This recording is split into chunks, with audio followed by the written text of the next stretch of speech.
నమస్తే అందరికీ శుభోదయం. న్యూస్ టాప్ మార్నింగ్ హెడ్లైన్స్ కి స్వాగతం. ముందుగా తెలంగాణ వార్తా పత్రికల్లో వచ్చిన ప్రధాన అంశాలను ఒకసారి చూద్దాం. వెలుగు న్యూస్ పేపర్ లో వచ్చిన ప్రధాన బ్యానర్ ఐటమ్ చూస్తే కనుక క్రూడ్ ఆయిల్ రేట్లు తగ్గిన పెట్రోల్ ధరలు పెరగబట్టే మతలబేంది. $61 పడిన బ్యారెల్ క్రూడ్ ఆయిల్, పెట్రోల్ మాత్రం లీటర్ $107. లీటర్ పై ₹2 ఎక్సైజ్ సుంకం పెంచిన కేంద్రం. 2010లో క్రూడ్ ఆయిల్ $110 ఉన్న లీటర్ పెట్రోల్ ₹55. 2024లో సగానికి తగ్గిన బ్యారెల్ రేట్, పెట్రోల్ మాత్రం $109. కేంద్ర ప్రభుత్వ తీరుపై నిరసనల వెల్లువ. ఖజానాను నింపుకునేందుకేనని విమర్శలు. క్రూడ్ ఆయిల్ రేట్లు తగ్గితే కనుక మనకి పెట్రోల్ రేట్లు తగ్గుతాయి. ఇది చాలా మందికి తెలిసిన విషయమే. మనకి చూసుకుంటే కనుక పెట్రోల్ రేట్లు పెరగడమే ఉంది కానీ తగ్గుముఖం పడుతున్నది ఎక్కడ కనిపించట్లేదు. మరి ఇక్కడ క్రూడ్ ఆయిల్ రేట్లు తగ్గుతున్నా కూడా పెట్రోల్ రేట్లు పెరుగుతున్నాయి అంటే ఏంటి? దీని వెనకాల ఉన్న మతలబ్ ఏంటి? ఏం జరుగుతోంది? కేంద్రం ఎందుకు ఇలా ప్రవర్తిస్తోంది? ఇప్పుడు మరి క్రూడ్ ఆయిల్ రేట్లు, పెట్రోల్ రేట్లు పెరిగాయి అంటే అది మన చేతిలో లేదు, అంతర్జాతీయంగా క్రూడ్ ఆయిల్ రేట్లను బట్టి ఉంటుంది అని చెప్పి ఎప్పుడు చెప్తూ ఉంటారు. మరి ఇప్పుడు క్రూడ్ ఆయిల్ రేట్లు తగ్గినా కూడా పెట్రోల్ రేట్లు మాత్రం ఎందుకు తగ్గట్లేదు? క్రూడ్ ఆయిల్ రేట్లు తగ్గినప్పుడు పెట్రోల్ రేట్లు కూడా తగ్గాలి కదా, మీరే కదా చెప్పింది. ఎందుకంటే పెట్రోల్ రేట్లు మన చేతిలో ఉండవు అంటే ఏ ప్రభుత్వాలు వచ్చినా కూడా అదే చెప్తారు, పెట్రోల్ రేట్లు మన చేతిలో ఉండవు, పెట్రోల్ రేట్లు ఎందుకు పెరుగుతున్నాయంటే అది అంతర్జాతీయ మార్కెట్ మీద ఆధారపడి ఉంటుంది, క్రూడ్ ఆయిల్ ధరలు పెరిగితే పెట్రోల్ రేట్లు కూడా పెరుగుతాయి అని. మరి ఇప్పుడు క్రూడ్ ఆయిల్ రేట్లు తగ్గాయి అయినా కూడా పెట్రోల్ రేట్లు పెరుగుతున్నాయి. మరి దీనికి కేంద్ర ప్రభుత్వం ఏం సమాధానం చెప్తుంది? దానికి తోడు ₹2 ఎక్సైజ్ సుంకం పెంచింది, కాకపోతే దాన్ని ప్రజల మీద మోపము, కంపెనీలే భరిస్తాయి అని చెప్పేసి నిన్న వార్తాపత్రికలు మనం చూసుకున్నాం. మరి ఈరోజు చూస్తే కనుక అంటే $61 పడిపోయిన బ్యారెల్ క్రూడ్ ఆయిల్. మరి అలాంటప్పుడు పెట్రోల్ రేటు తగ్గాలి కానీ ఎందుకు పెరుగుతోంది? అంటే కేంద్ర ప్రభుత్వము తన ఖజానాన్ని నింపుకునేందుకు ఇలా చేస్తోందా ఏంటి అనేసి విమర్శలు అయితే కనుక వస్తున్నాయి. మరి కేంద్ర ప్రభుత్వం దీనికి ఏం సమాధానం చెప్తుంది? ఎందుకంటే పెట్రోల్ అన్నది కూడా నిత్యావసర వస్తువులు ఎలానో ఆ జాబితాలో పెట్రోల్ని కూడా చేర్చొచ్చు. ఎందుకంటే ఇప్పుడు 2 వీలర్ లేని వాళ్ళు అంటే 4 వీలర్ ఇవన్నీ పక్కన పెడితే 2 వీలర్ లేని వాళ్ళు చాలా అరుదు. మరి అలాంటిది ఎందుకంటే ఇప్పుడున్న పరిస్థితులు అలాంటివి. మనం ఎక్కడికైనా ఆఫీస్కి వెళ్ళాలన్నా లేకపోతే ఇంకొక పని మీద వెళ్ళాలన్నా ఎక్కడికి వెళ్ళాలన్నా కూడా తప్పనిసరిగా ఒక చిన్న 2 వీలర్ అయినా సరే ఉంటుంది చాలా మంది ఇళ్లల్లో. మరి మీరు పెట్రోల్ రేట్లు తగ్గించకుండా ప్రజల మీద భారాలు మోపుతూనే ఉన్నారు. ఒకవైపు నిత్యావసర సరుకులు రేట్లు పెరుగుతూ ఉన్నాయి. మరి ఇప్పుడు పెట్రోల్ రేట్లు, క్రూడ్ ఆయిల్ తగ్గింది కదా రేటు, కనీసం పెట్రోల్ రేట్లు తగ్గుతాయన్న ఆశ కూడా లేకోకుండా పెట్రోల్ రేట్లు తగ్గకోకుండా అలాగే ఉన్నాయి. మరి దీనికి కేంద్ర ప్రభుత్వము అంటే ఎక్సైజ్ సుంకం విధించింది ₹2. అది కంపెనీలు చూసుకుంటారన్నారు, అక్కడి వరకు ఓకే. కానీ సామాన్య ప్రజలకి మీరు ఈ పెట్రోల్ ధరల విషయంలో ఏం చెప్తారు? పెట్రోల్ ధరలు తగ్గించాల్సిన అవసరం ఎంతైనా ఉంది. ఎందుకంటే ఇప్పుడు అంతర్జాతీయ మార్కెట్తో ముడిపెట్టి చెప్తూ ఉంటారు. ఇప్పుడు అంతర్జాతీయ మార్కెట్లో మరి క్రూడ్ ఆయిల్ ధర తగ్గింది కాబట్టి పెట్రోల్ కూడా తగ్గాలి. మీరు తగ్గించుకోకుండా అది అలాగే ఉంచేశారు. ఈ నేపథ్యంలోనే కేంద్ర ప్రభుత్వం ఎందుకు ఇలా చేస్తుందని చెప్పేసి నిరసన వెల్లువెత్తుతోంది. అది కాక ప్రభుత్వ ఖజానాను నింపేందుకే అని చెప్పేసి కూడా ఇంకొక వైపు విమర్శలు వస్తున్నాయి. మరి దీనిపైన ప్రధానమంత్రి జోక్యం చేసుకోవాలి, అలాగే కేంద్ర పెట్రోలియం శాఖ మంత్రి కూడా జోక్యం చేసుకోవాలి. మొన్న సిలిండర్ కూడా ₹50 పెంచేశారు ఏకంగా. మరి ఇలా అదేనా వికసిత్ భారత్ అంటే? 2047కి వికసిత్ భారత్ అని చెప్పారు. ఇలా ధరలు పెంచుకుంటూ పోతే వికసిత్ భారత్ ఎప్పటికీ సాధ్యమవుతుంది? ఒకసారి దీన్ని కూడా ఆలోచించండి. అమెరికా చైనా టారిఫ్ వార్, వెనక్కి తగ్గమంటున్న ఇరు దేశాలు. ఏ టైంలో అమెరికా అధ్యక్ష పదవి చేపట్టాడో ట్రంప్, ఆ రోజు నుంచి ప్రపంచ దేశాలకి కునుకు లేకుండా చేస్తున్నాడని చెప్పొచ్చు. తను తీసుకునే నిర్ణయాలు, దుందుడుకు వ్యవహారాలు, తనకి తోడు ఇంకొక వైపు ఎలాన్ మస్క్ గురించి మనకి బయటకి అంత న్యూస్ రాకపోయినా కూడా ట్రంప్కి తోడు ఎలాన్ మస్క్ సలహాలు. మరి ఒకసారి అధ్యక్షుడిగా చేశాడు, ఇది రెండోసారి అధ్యక్షుడిగా చేస్తున్నారు ట్రంప్. ప్రతీకార సుంకాలు విధించడం ఏంటి? దీనివల్ల నిత్యావసర ధరలు అన్నీ అసలు అమెరికన్లే ఆర్థిక మాంద్యం వస్తుందేమో అని చెప్పేసి భయపడి ధర్నా చేస్తే, నిరసనలు వ్యక్తం చేస్తే 50 రాష్ట్రాలకు చెందిన పౌరులు, వైట్ హౌస్ దాన్ని చాలా లైటర్ వేలు తీసుకుంది. నిరసనలతో ఒరిగేదేమీ లేదు అని చెప్పేసి చాలా సింపుల్ గా చెప్పింది. అదా మిమ్మల్ని గెలిపించినందుకు అమెరికా పౌరులకు మీరు ఇచ్చే సమాధానం అదా? ఇప్పుడేమో చైనా పైన అమెరికాకు చైనాకు టారిఫ్ వార్ జరుగుతోంది. అసలు స్టార్టింగ్ లోనే ఈ సుంకాలు పెంచినప్పుడు చైనా కూడా సుంకాలు పెంచింది, మేము తగ్గేదేం లేదు అన్నట్టు. సో దానికి తోడు నిన్న చూసుకుంటే అంటే నిన్న వార్తాపత్రికల్లో చూసుకుంటే కనుక చైనా ఇలానే చేస్తే 50% సుంకాలు పెంచుతామని కూడా హెచ్చరించారు అమెరికా. ఇది అంటే ఇరు దేశాలు సఖ్యతతో ముందుకు వెళ్ళాలి కానీ ఇలా ప్రతీకార సుంకాలు విధించుకుంటూ ఒకరికొకరు ఇది చేసుకుంటూ వెళ్తే మధ్యలో బలైపోయేది ఎవరు? ఆయా దేశాల ప్రజలు, అలాగే ప్రపంచ దేశాల మీద కూడా ఆ ఎఫెక్ట్ ఉంటుంది. ఇక్కడ ఇద్దరు తగ్గట్లేదు, అమెరికా తగ్గట్లేదు, ఇంకొక వైపు చైనా కూడా తగ్గట్లేదు. దీన్ని ఎవరు పరిష్కరిస్తారు? ఇరు దేశాలు తగ్గకుండా ఈ టారిఫ్లను పెంచుకుంటూ వెళ్తే ఎవరు నష్టపోతున్నది? ప్రజల కొనుగోలు శక్తి తగ్గుతుంది. ఇవన్నీ ఎందుకు అర్థం కావట్లేదు? ఇవన్నీ తెలిసే ఇలా చేస్తున్నారా?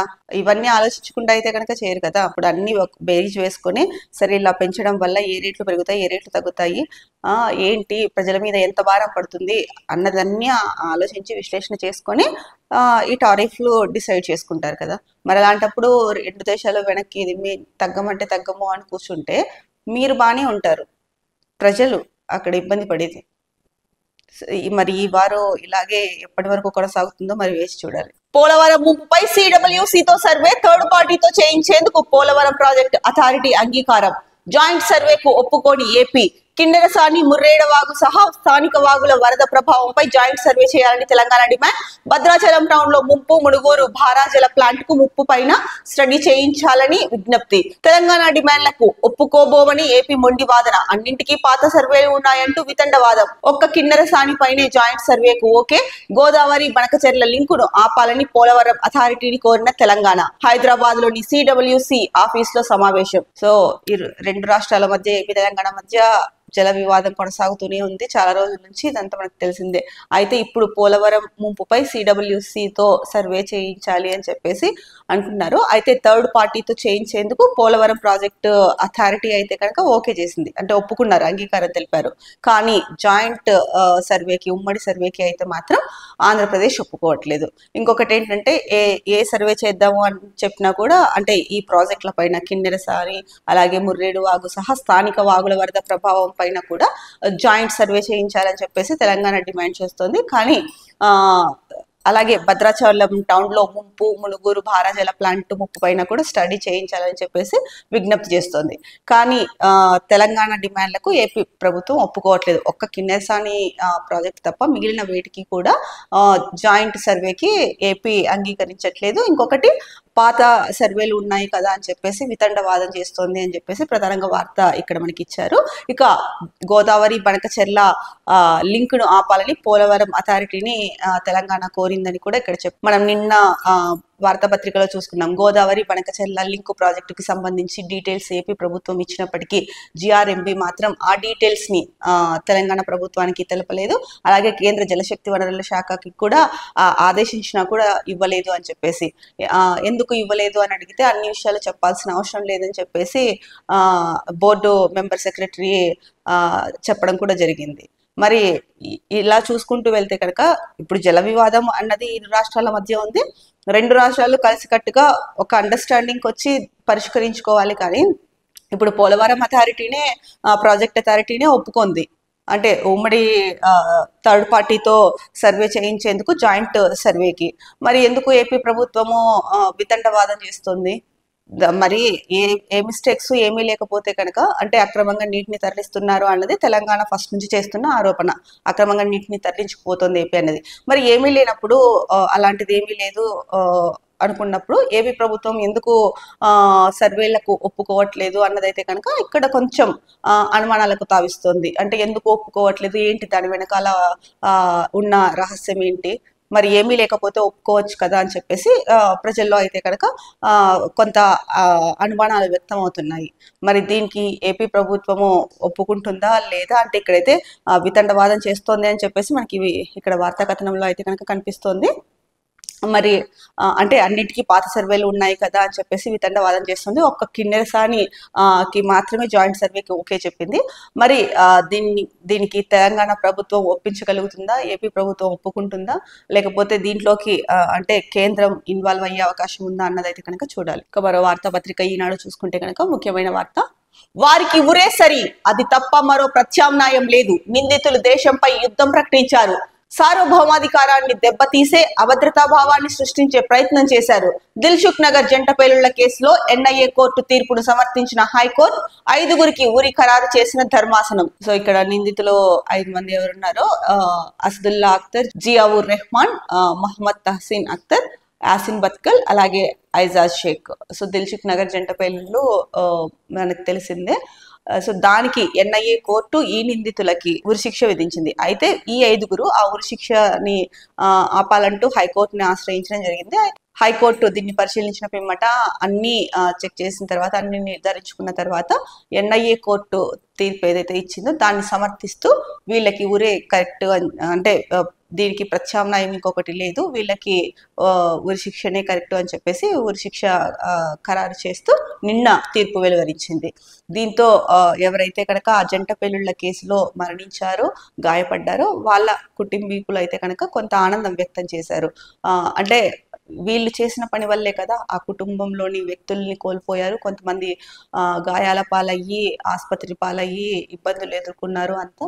సో మొత్తానికి అయితే కనుక కోర్టు ఈ జంట పేలుళ్ల కేసులో నిందితులకి ఉరిశిక్ష విధించడం అయితే కనుక అందరూ హర్షం వ్యక్తం చేశారు. ఈ నేపథ్యంలో హైకోర్టు కొన్ని కీలక వ్యాఖ్యలు కూడా చేసింది. లోకం చూడకుండానే అమ్మ కడుపులోనే ఊపిరి వదిలిన పసిగుడ్డుతో పాటు 18 మంది మరణించడం సహా 131 మంది తీవ్ర గాయాల పాలయ్యేందుకు కారణమైన హైదరాబాద్ దిల్సుఖ్ నగర్ జంట పేలుళ్లకు పాల్పడిన ఇండియన్ ముజాహిద్దీన్ ఉగ్రవాదులకు ఉరిశిక్ష తప్ప మరో ప్రత్యామ్నాయం లేదని హైకోర్టు తేల్చి చెప్పింది. శాంతి భద్రతలకు భంగం కలిగించడమే లక్ష్యంగా చేపట్టిన వ్యవస్థీకృత నేరంలో నిందితులు భాగస్వాములని పేర్కొంది. పునరావాసం పరివర్తన తీసుకువచ్చే నేరాలకు ఇది అతీతమని తేల్చి చెప్పింది. నిస్సహాయులైన పురుషులు, స్త్రీలు, పిల్లలు అనే విచక్షణ లేకుండా సమాజాన్ని భయభ్రాంతులకు గురి చేయడం, విచ్ఛిన్నం చేయడమే లక్ష్యంగా విచక్షణ రహితంగా చంపడం తీవ్ర క్రూరత్వం పరిధిలోకి వస్తుందని చెప్పేసి హైకోర్టు అయితే పేర్కొంది. ఈ నేపథ్యంలోనే అంటే వీళ్ళల్లో అయితే పరివర్తన తీసుకురావాలన్నా కూడా ఎంత ప్రయత్నించినా సరే వీళ్ళల్లో పరివర్తన వస్తుందన్న గ్యారెంటీ అయితే కనుక అసలు లేదు. దానికి తోడు ఇంకా లోకం కూడా చూడని పసిగుడ్డు అమ్మ కడుపులో ఉండంగానే ఊపిరి వదలడం, అలాగే 18 మంది ఈ పేలుళ్లలో చనిపోవడం, 131 మంది గాయాల పాలయ్యారు. మరి దీనికి కారణం ఎవరు? ఈ 5గురు ముజాహిద్దీన్, ఇండియన్ ముజాహిద్దీన్ ఐఎం ఉగ్రవాదులు.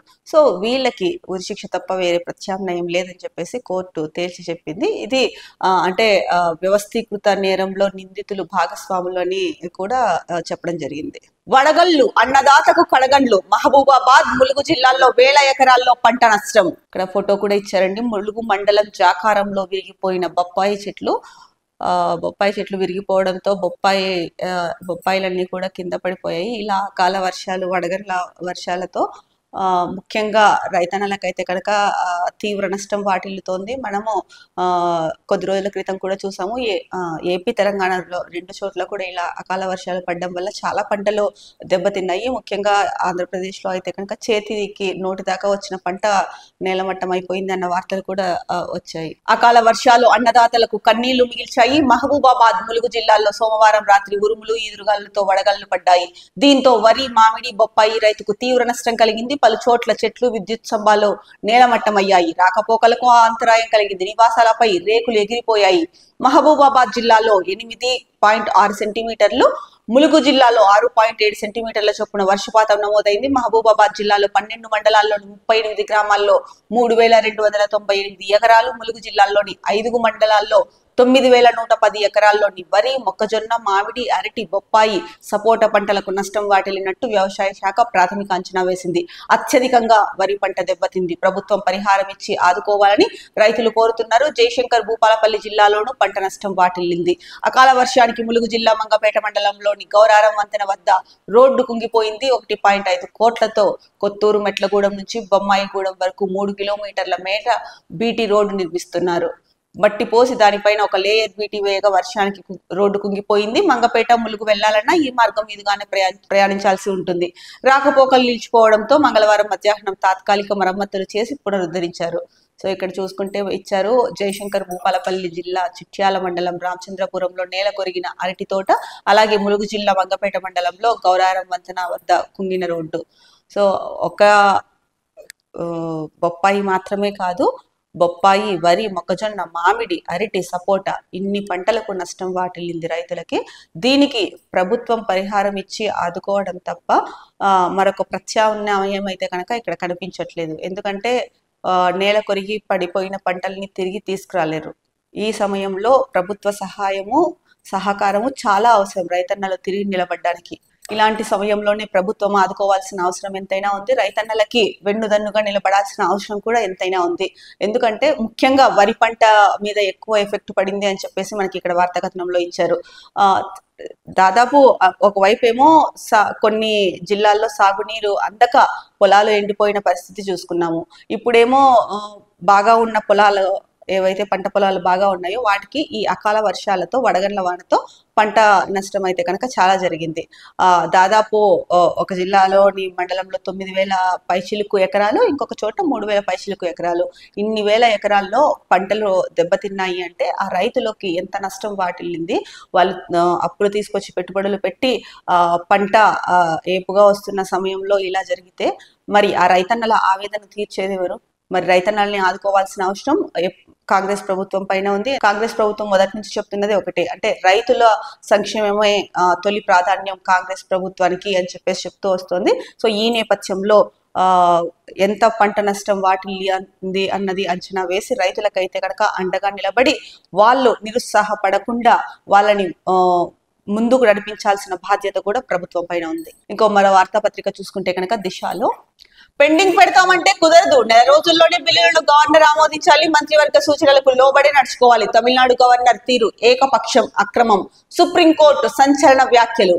సో నెల రోజుల్లోనే బిల్లులను గవర్నర్ ఆమోదించాలి, మంత్రివర్గ సూచనలకు లోబడి నడుచుకోవాలి అని చెప్పేసి సుప్రీంకోర్టు చెప్పడం జరిగింది. ఇక తమిళనాడు గవర్నర్ తీరు అయితే కనుక ఏకపక్షంగా ఉంది, అక్రమంగా ఉంది అని చెప్పేసి సుప్రీంకోర్టు అయితే కనుక సంచలన వ్యాఖ్యలు చేసింది. ఏది ఏమైనా సరే అలా నెలలు సంవత్సరాల తరబడి పెండింగ్ పెడతామంటే కుదరదు, బిల్లులని నెల రోజుల్లోనే ఆమోదించాలి అని చెప్పేసి అది కూడా మంత్రివర్గ సూచనలకు లోబడి నడుచుకోవాలని కూడా చెప్పడం జరిగింది సుప్రీంకోర్టు. ఇక మరో వార్త, నిరీక్షణ, బీజేపీ కొత్త చీఫ్ ఎంపికపై నో క్లారిటీ, కేంద్ర నాయకత్వంపై కేడర్ అసంతృప్తి, రేపు మాపంటూ కాలం వెల్లదిస్తున్న కమలనాథులు, ప్రభుత్వ వ్యతిరేక కార్యక్రమాలు బంద్, కొత్త అధ్యక్షుడు వచ్చాకే అనే ఆలోచనలు లీడర్లు. మనం కూడా చాలా రోజుల నుంచి వార్తలు చూస్తూనే ఉన్నాము. అంటే రాష్ట్రానికి బీజేపీ కొత్త చీఫ్ గా నియమిస్తాము ఒకరిని అని చెప్పేసి, బట్ దీనిపైన పోస్ట్ పోన్ చేసుకుంటూనే వెళ్తున్నారు. రేపు మాపు ఇంకొక రోజు అని చెప్పి దానిపైన మాత్రం ఇప్పటి వరకు కూడా స్పష్టత లేదు, క్లారిటీ లేదు. దీనిపైన అయితే కనుక రాష్ట్రంలోని బీజేపీ నేతలు అసంతృప్తి వ్యక్తం చేస్తున్నారు అని చెప్పేసి ప్రధానంగా వార్త ఇచ్చారు. ఇంకా ప్రభుత్వ వ్యతిరేక కార్యకలాపాలు ఏవైతే చేయాలనుకుంటా అవి కూడా బంద్, కొత్త చీఫ్ ఎవరైతే వస్తారో అది వాళ్ళు వచ్చిన తర్వాతనే అన్న ఆలోచనలో లీడర్లు ఉన్నారు, బీజేపీ లీడర్లు ఉన్నారు అని చెప్పేసి ప్రధానంగా వార్త ఇచ్చారు. ఇక మరో ముఖ్యమైన వార్త చూసుకుంటే కనుక ఎస్ఐబి మీడియేటర్ గా శ్రవణ్ రావు మూడోసారి సిట్ ఎదుట హాజరు, అధికారులకు మరో 2 ఫోన్లు అప్పగింత, డేటా ఆధారంగా ఆఫీసర్ల విచారణ, మరోసారి హాజరవ్వాలని నోటీసులు. ఫోన్ ట్యాపింగ్ కేసులో అయితే కనుక ఇంతకు ముందే శ్రవణ్ రావు సిట్ ఎదుట హాజరయ్యారు. అయితే ఇప్పుడు ఎస్బీఐ మీడియేటర్ గా శ్రవణ్ రావు ఉన్నారని చెప్పేసి ఇక్కడ ప్రధానంగా హెడ్లైన్ ఇచ్చారు. ఇక మూడోసారి కూడా సిట్ ఎదుట హాజరవుతారు అని చెప్పేసి ఇచ్చారు. ఇక అధికారులకి అయితే కనుక సిట్ అధికారులకు 2 ఫోన్లు ఇచ్చాడు, అంటే ముందుది కాకుండా మరో 2 ఫోన్లు ఇచ్చారు. ఇక ఆ డేటా ఆధారంగా ఆఫీసర్లు అయితే కనుక విచారణ చేస్తారు. సో ఏది ఏమైనప్పటికీ కూడా మరి ఈ ఫోన్ ట్యాపింగ్ కేసు ఇప్పుడు మూడోసారి సిట్ ఎదుట హాజరవ్వడానికి నోటీసులు కూడా ఇచ్చారు. మరి దీని తర్వాత అయినా సరే అసలు ఏం జరిగింది ఏంటి అన్నది బయటకు వస్తుందేమో చూడాలి. లోకాయుక్తగా justice Rajasekhar Reddy, HRC chairman గా జస్టిస్ షమీం అఖ్తర్, గవర్నర్ ఆమోద ముద్ర. లోకాయుక్తగా జస్టిస్ రాజశేఖర రెడ్డి నియామకానికి గవర్నర్ జిష్ణుదేవ్ వర్మ ఆమోద ముద్ర వేశారు. మానవ హక్కుల కమిషన్ హెచ్ఆర్సీ చైర్మన్ గా జస్టిస్ షమీం అఖ్తర్ నియామకమయ్యారు. హెచ్ఆర్సీ సభ్యులుగా మాజీ జిల్లా జడ్జి రమాదేవి, ఏపీ కేడర్ కు చెందిన మాజీ ఐఏఎస్ అధికారి కిషోర్ కుమార్ నియమితులయ్యారు. వీరి నియామకానికి ఈ నెల 5న ముఖ్యమంత్రి రేవంత్ రెడ్డి అధ్యక్షతన కమిటీ సమావేశం జరిగింది. దీనికి శాసన మండలి చైర్మన్ గుత్తా సుఖేందర్ రెడ్డి, స్పీకర్ ప్రసాద్ రావు హాజరయ్యారు. వీరి ఆమోదంతో సభ్యుల పేర్లను గవర్నర్ కు పంపించారు. ప్రభుత్వ కమిటీ సూచించిన పేర్లకు మంగళవారం గవర్నర్ ఆమోద ముద్ర వేశారు. సో మొత్తానికి అయితే కనుక లోకాయుక్త గా జస్టిస్ రాజశేఖర రెడ్డి నియమితులయ్యారు. అలాగే మానవ హక్కుల కమిషన్ చైర్మన్ గా షమీం అఖ్తర్ గారు అయితే కనుక నియామకమయ్యారు. అమెరికాలో విదేశీ విద్యార్థుల వీసాలు రద్దు. హార్వర్డ్ నుంచి స్టాన్ఫోర్డ్ యూనివర్సిటీ వరకు 150 మందికి పైగా స్టూడెంట్స్ వీసాలు క్యాన్సిల్. యుఎస్ ఇమ్మిగ్రేషన్ అధికారుల చర్యలు. సో అమెరికాలో అయితే కనుక విదేశీ విద్యార్థుల వీసాలు రద్దు చేస్తున్నారు అని చెప్పేసి హార్వర్డ్ యూనివర్సిటీ నుంచి స్టాన్ఫోర్డ్ యూనివర్సిటీ వరకు ఇది జరుగుతోంది అని చెప్పేసి ముఖ్యంగా ఇక్కడ వార్త ఇచ్చారు. ఇక 150 మందికి పైగా స్టూడెంట్స్ వీసాలు రద్దయ్యాయి అని చెప్పేసి, క్యాన్సిల్ అయ్యాయి అని చెప్పేసి వార్త ఇచ్చారు. నేడు హెచ్సియుకు సుప్రీం నిపుణుల కమిటీ కంచ గచ్చిబౌలి భూముల విజిట్. స్టూడెంట్స్ అధికారులతో భేటీ. హాజరు కానున్న రెవెన్యూ అటవీ శాఖ అధికారులు. కంచ గచ్చిబౌలిలో 400 ఎకరాల భూమిని సుప్రీంకోర్టు నిపుణుల కమిటీ నేడు పరిశీలించింది. అవి అటవీ భూములా కాదా అనే విషయంపై తేల్చేందుకు విజిట్ చేస్తోంది. అనంతరం విద్యార్థులు అధికారులతో సమావేశమై వారి అభిప్రాయాలు తెలుసుకోనుంది. సో మొత్తానికైతే కనుక ఇవాళ హెచ్సియుకి సుప్రీం నిపుణుల కమిటీ అయితే కనుక వస్తోంది. అసలు ఆ 400 ఎకరాల భూములు హెచ్సియు అటవీ భూములా కాదా అనేది పరిశీలించడం కోసం అయితే వస్తుంది. ఇది పరిశీలించిన తర్వాత అక్కడ విద్యార్థులతోనూ మరియు అధికారులతో కూడా సమావేశం అవుతుందని చెప్పేసి ప్రధానంగా మనకి తెలుస్తోంది. ఇక దీనికి సుప్రీం కమిటీ ఏదైతే వస్తుందో దీంట్లో రెవెన్యూ గవర్నమెంట్ నుంచి రెవెన్యూ అటవీ శాఖ అధికారులు కూడా పాల్గొనబోతున్నారు. ఇక 400 ఎకరాల వేలం వెనుక భారీ కుంభకోణం. అందులో ఓ బీజేపీ ఎంపీ సైతం. త్వరలోనే వివరాలు బయట పెడతా. రేవంత్ 2 జాతీయ పార్టీల ఉమ్మడి సీఎం. సభకు అనుమతి ఇవ్వకుంటే కోర్టును ఆశ్రయిస్తాం కేటీఆర్.